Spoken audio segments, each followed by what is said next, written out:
அடிவாடி அம்மா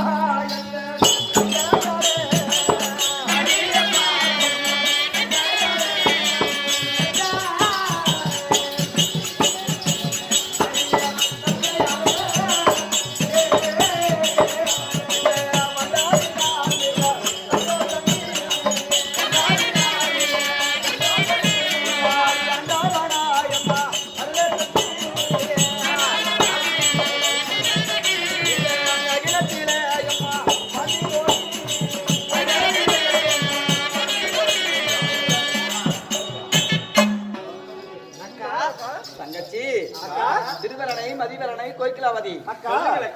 அக்கால அழைத்தார் என்பது ஓடி வந்தனுடைய பாதத்தை படுத்தபடினால் ஆண்டனுடைய அனுகிரகத்தால் நல்ல இருக்கு என்பது ஆசீர்வாதமா மாலையிட்ட மன்னர் பெருமான அழைத்திருக்கிறார் எனக்கு வீட்டுக்காரர்